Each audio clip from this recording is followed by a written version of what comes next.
everybody, it's Joel from Silver Arrow Cars, and I am out in our accurately described, exquisite 1963 Jaguar XKE Series 1 Coupe, or E-Type Coupe is perhaps how you pronounce it or say it, but this comes from a distinguished and reputable collector. We have dealt in his cars before, and this is up to snuff just like the rest of them. Coming from a fella that has a massive passion for collector cars, loves collecting cars, has all the icons in his collection, and spares no expense when he decides that there's a car he wants to invest in and own. The gentleman used to own a Series 1 Roadster, and in the mid-2000s decided that he loved the look and everything about a coupe versus a Roadster. So he sold the Roadster. He asked his trusted Coachworks man to locate him a coupe if he could. They did, and they found one sitting in storage since the mid-70s in our town. And so the car was acquired, the work began, and over the course of about 10 to 12 years, the restoration progressed, and this is the finished product. A rotisserie restored, completely rebuilt, drivetrain, engine, transmission, everything. Everything was done on the car and finished in indigo blue, which is a true Jaguar color, as well as the oxblood leather interior. The finished product is the best E-Type I have ever driven, but I would say that also encompasses all other Jaguars I've driven. On the highway, it's phenomenal. It has an upgraded synchromesh transmission, so this is a Series 1. A Series 1 car would normally come with their original manual transmissions, 4-speed manual transmissions, non-synchromesh. So I'm in second right now as I'm gearing down to come to this turn. I would not be able to gear down into first gear with a Series 1 transmission. This is a later Series 2 transmission. But, as I was saying, an absolutely astonishing and beautiful transformation. All the receipts and documents during that restoration accompany the car, as well as photographic evidence that backs up the entire story I am telling you now. I'm going to leave it there. Please enjoy some of the rolling shots of this car. I will run through the gears and show you just how beautifully it drives. I just spent a half hour driving this car to location, and I was doing 80 miles an hour going over a mountain pass to get to this location. So drives excellently, dead straight, perfect braking, nice and tight in the corners. Just a phenomenal car. So please enjoy, and we'll be back.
This is, as I've said earlier, the nicest driving, but also best finished, perhaps, E-Type that we've ever had. It is absolutely phenomenal to drive. The pull from the inline six, that 3.8 liter, is fantastic and is exactly what you would hope a car would be. And I will tell you this, from driving a lot of E-Types, they do not always turn out to be the way that you hope. They require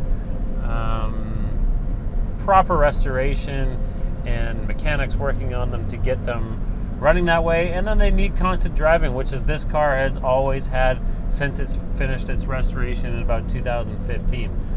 Just a phenomenal car. I'm going to go on a little bit of a drive here and zap through the gears to show you, and so you can listen to you how well it drives and how tight it is. It's a very rattle-free car. The suspension feels nice and tight. I don't get feedback through the steering wheel of knocking in any of the suspension.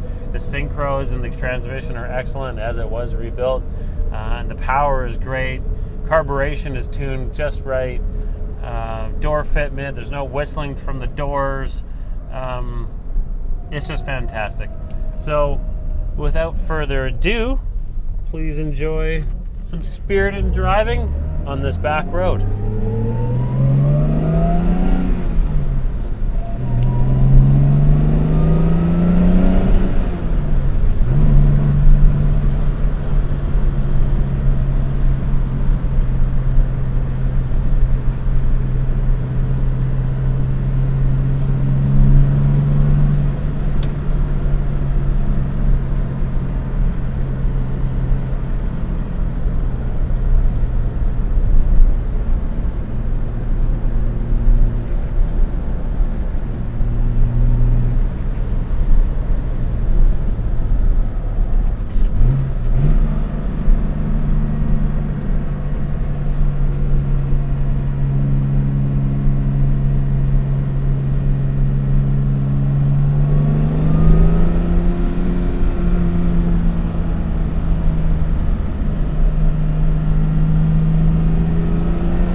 Throttle response, synchros, brakes, body stability, all feels fantastic.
So this is, as I said earlier, a fully restored nut and bolt rotisserie restoration, but probably worth mentioning as well, everything works as you would hope, including the clock in the bottom of the tack. But everything works. All the lighting works, signal lights, things like this. The signal light stock, where in some restored cars is still going to be floppy. Maybe that wasn't replaced. All that stuff is done. Same goes for switches and gauges and the vinyl in and around the glove box area, or just anywhere you can think of. The car had the attention put to it and is nicely and beautifully finished. And as I said, everything is either replaced, refinished, or restored. So we were selling this car out of Blaine, Washington. It is sitting on an Ohio title in our Blaine, Washington warehouse. If you have any questions whatsoever, please reach out and ask. We can ship it anywhere in the world it needs to go. That is not a problem, so please just ask us.